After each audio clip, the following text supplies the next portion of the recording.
participating from different time zones.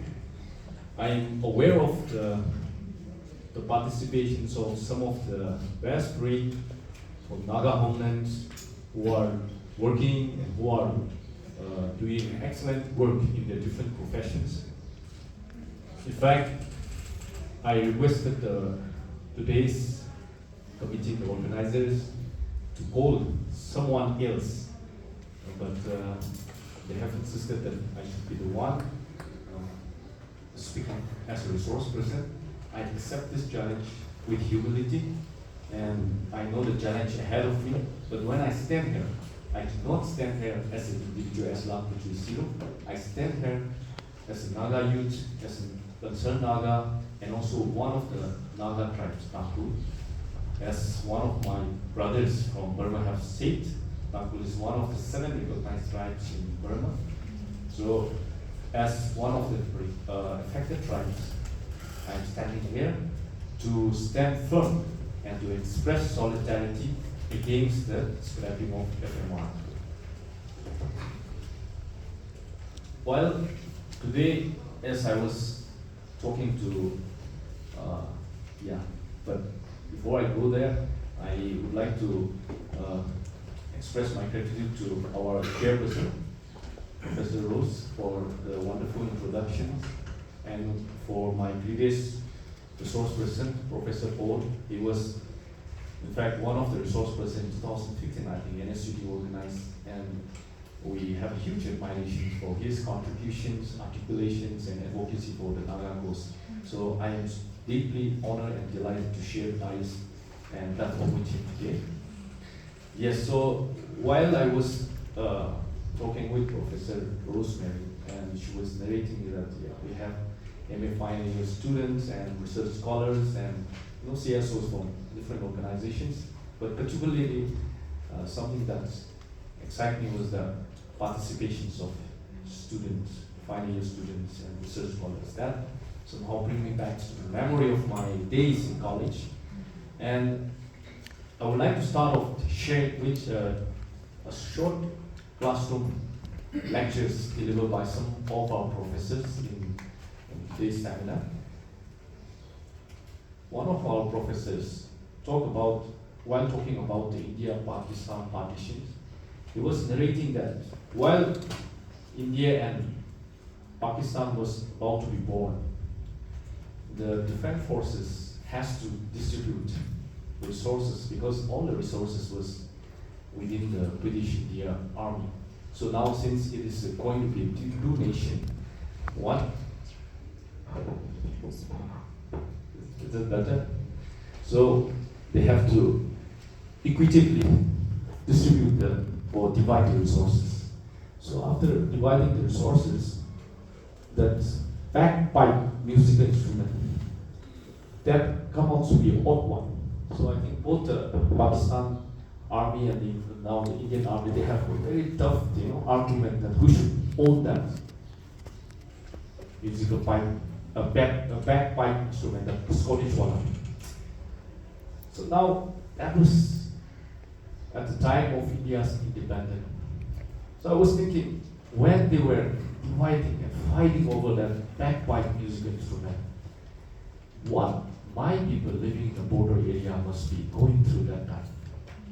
I think probably like our brother has mentioned, there was no concept of boundary. There was no concept of FMR regulation. I don't think such things was there. They must be playing and then discussing how two villages right now living in Burma and India, how they can thrive together as Naga people, as a tribe, as a clan. That must be the discussion. And I also imagine that some of our Naga brothers from the Sona trek must be going toward the Chalau to collect the salt, because Chalau and even Queen, they produce the salt, indigenous salt. It's not available in that site, so they must be doing that kind of barter systems, exchange, and a lot of intermarriage. Moving fast forward, in the present context, the India that we know in 1947 is not the India we see today. what we're also witnessing is that the ever-increasing power of the nation state is now becoming more determined and trying to protect the exclusive sovereign territory, and they are trying to nationalize it at a rapid scale. So this is the current, I think, context.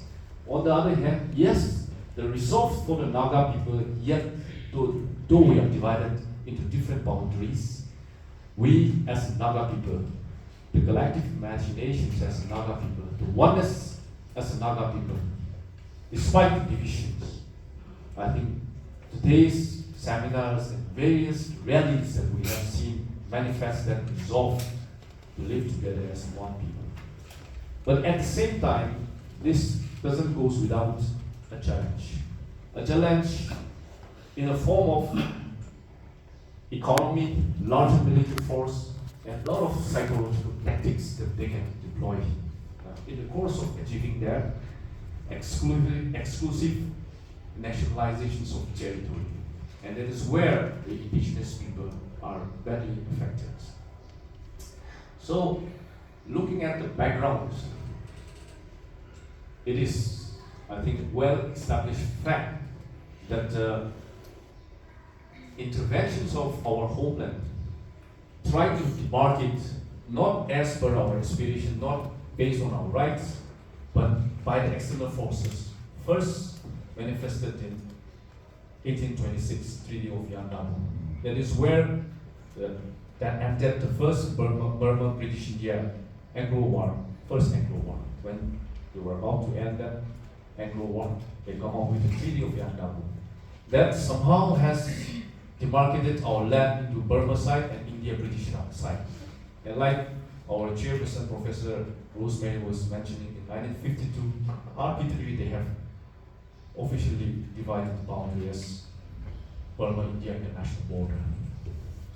Yes, in 1968, 40 kilometers reduced, in 2004 reduced to 16 kilometers. We all know that history.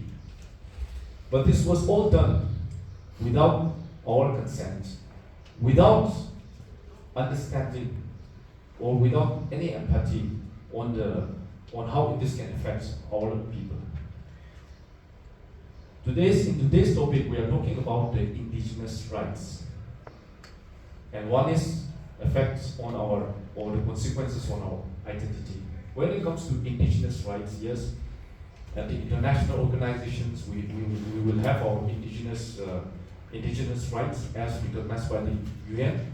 But at times, forgive me for sometimes forgive me for being too skeptical on the power that such international platform or international organizations can help in protecting our homeland. Let me illustrate this by giving some example and context to the international situations or the current situation that we are witnessing. If you look at the Ukraine or Russia conflict, the war, we know who is the aggressor, who has violated the international law. Yet, some of the most powerful countries are not able to resolve the issue.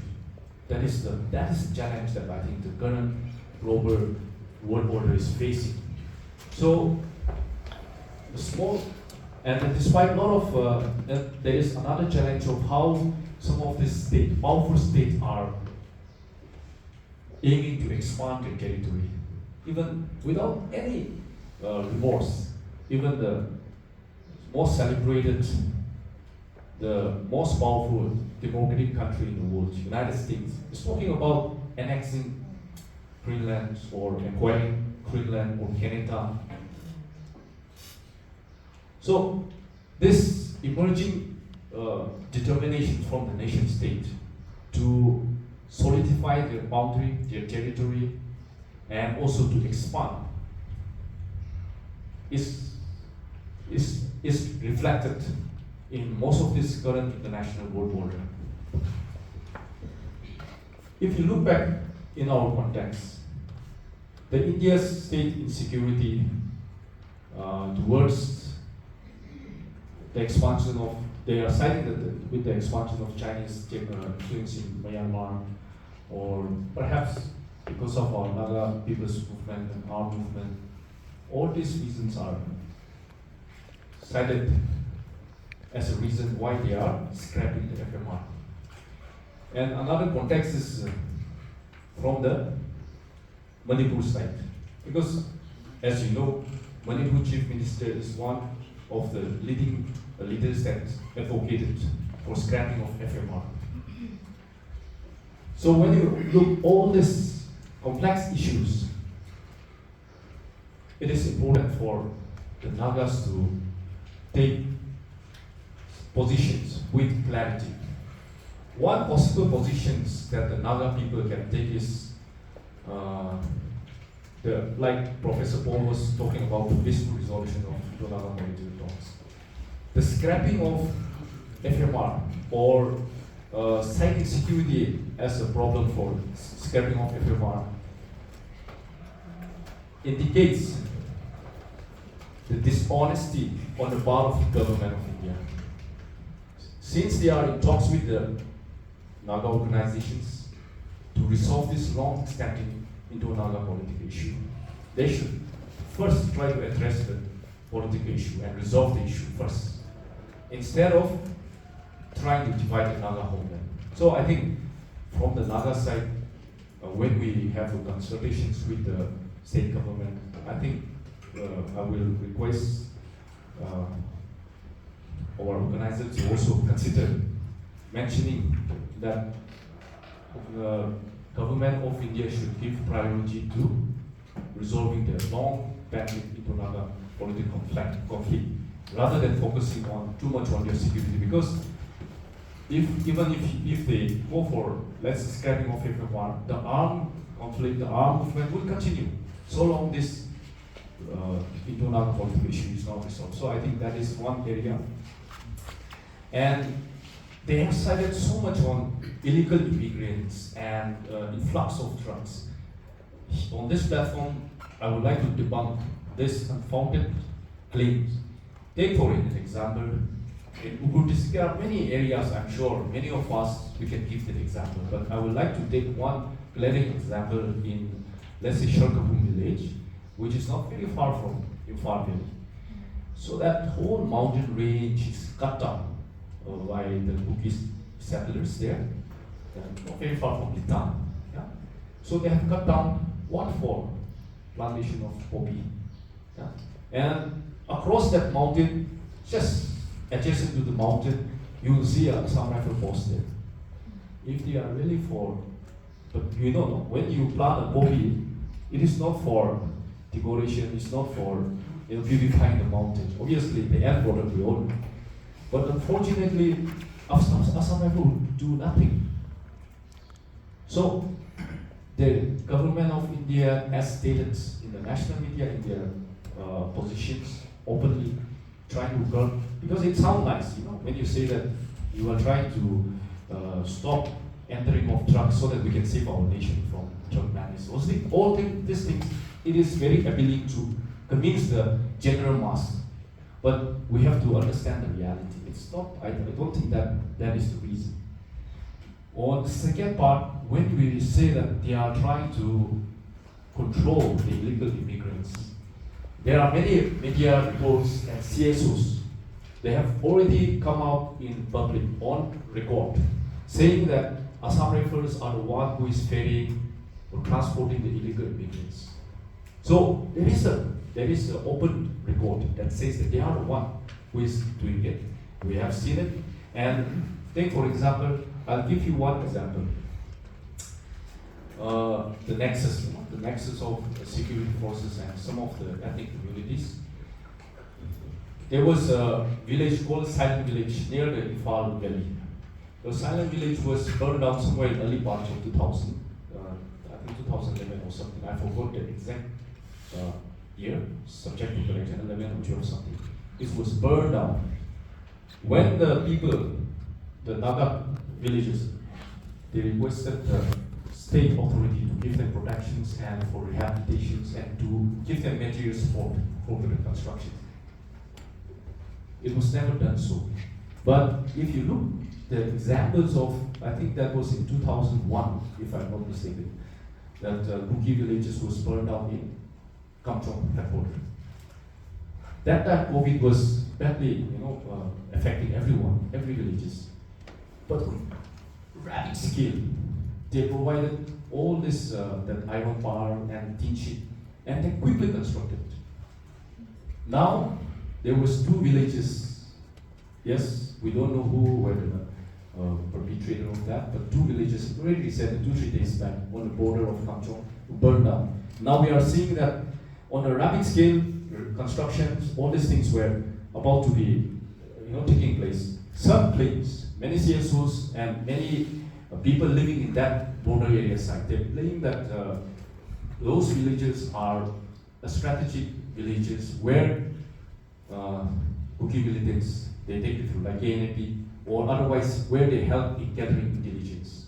For example, if you go to, they say that if you go to Jammu and Kashmir, land is so vast, if army make a movement, they have to go with huge forces, and it is visible. So you have to hire a shepherd who can travel far and then they can give intelligence. So like that, there is some nexus. I'm sure that government of India has no special love for the Bukis, but they have their own interest. But that interest somehow at times comes with very heavy blow on the interest of or the rights of the Naga people. So I think there are a lot of contestations and another allegations or possible theory why the state government, Manipur state government is strongly advocating for scrapping of FMR is, as you know, the power matrix within the state of Manipur. If you look at it, Maiti has a very absolute control in the assembly. So as we all know, delimitations is about to take place. I'm sure many of you understand when we say delimitation. It's about redrawing the boundary of the constituency, both parliament and assembly. So in that context, when you have a tribal population, largely Nagas and Bugis, when they have a population of more than 43-44% living alone in the hill district, that would change the number of representation completely. Right now it is 20-40. So once that is implemented, it can come to around 26 or 27 in the hill and then 24-33 in the valley. So with that fear, because if you look at the India enclave, the then Chief Minister of Manipur, FMR Singh, in the interview, he said there was no foreigners, no illegal immigrants. That time he said like that. But now they are saying that, of course, Naga from the Manipur side, they are saying that yes, NRC has to be implemented. That is one position they are taking. But at the same time, delimitation has to go. But now they are completely, they have shifted the argument that there are a lot of huge population of illegal immigrants living in Manipur. So you have to first identify, and NRC must be taking place. And this high level of influx is because of porous border. So this whole argument is in fact giving ammunition to the government of India to go against us. So I think we are in fact facing a complex issue, and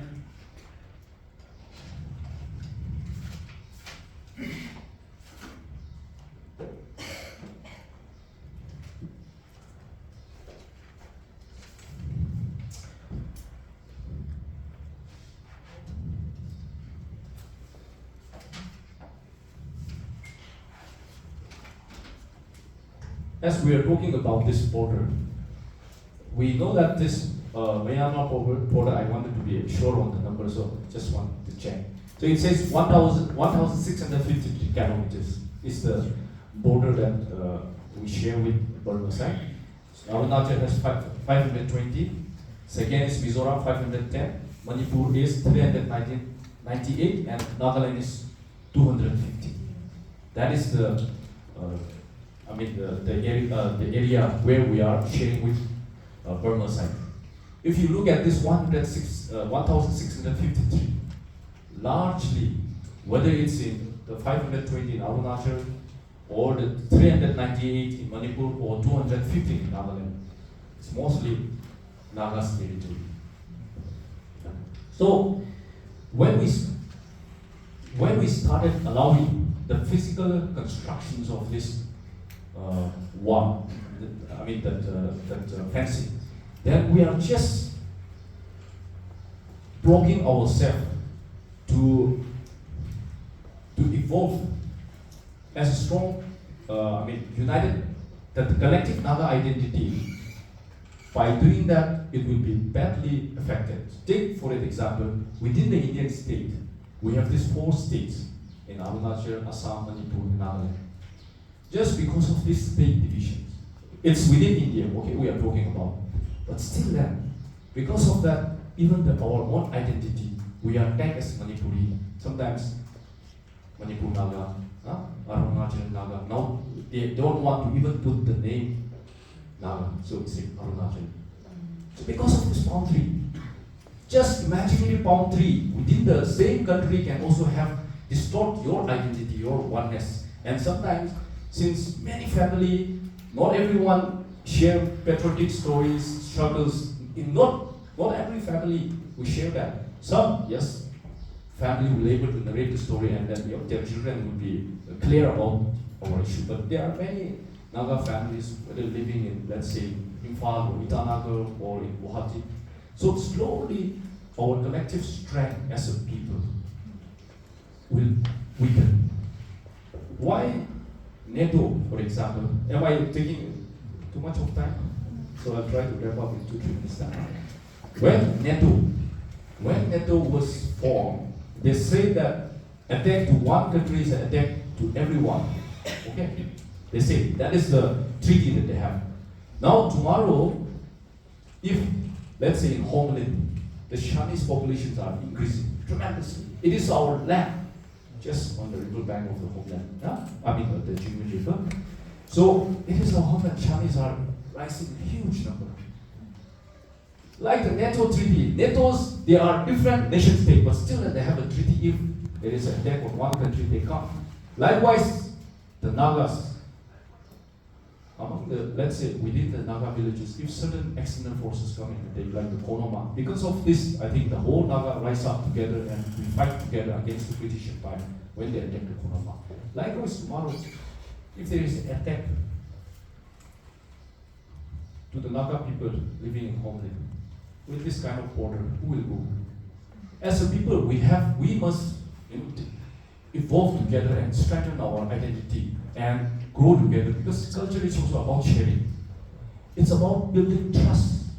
When we sit down together, when we share a story, that is where we build trust. And that is where the intimacy of our interaction and relationship, physical contact, that is where we can build the greatness of the Naga people. But with this kind of war, it is, like I said, within the Indian state, if the state can distort our identity to that extent, with this physical war, the Naga dream to live as one people under one homeland, it would be a severe blow. So yes, international organization is one aspect, but at the same time, the people, we must stand firm. And whatever possible positions that we can take, either in the form of like the example within even in the freedom movement of India, one of the biggest weapons that the Mahatma Gandhi used was non-cooperation movement, civil disobedience movement. Yes, we are seeing a lot of protests. We are so glad. I think many of us, we are happy that in the headquarters of Kohima, which has a huge political significance. Kohima has been a very important place for our movement. So they have taken a very strong position and then stated the position very clear. Likewise, I think these current decisions of government will call for Nagas to come together and invent. We need to invent different means of resistance against these divisions, against and attack to dilute the Naga identity. So I think we need to, I think closed door or maybe with interaction from, let's say, field visit to affected area and that area coming to this side and sharing their story. All these things, I think whatever means that we can explore. I will not be the best person to state everything, what possible step that we can take. But yeah, I think we need to. But in the first point that I was sharing, into Naga solution. When the talks are going on, and then coming up this kind of strategy is an insult to us. It's clearly an insincerity, dishonesty on the part of government of India. So I think that needs to be highlighted very boldly. Yeah. So with this few words, I will conclude. But I'll be very happy if there's any questions, any suggestions, or otherwise comments that would any of our participants, both offline and online, can give it to me. Thank you. Thank you. Thank you, Sira.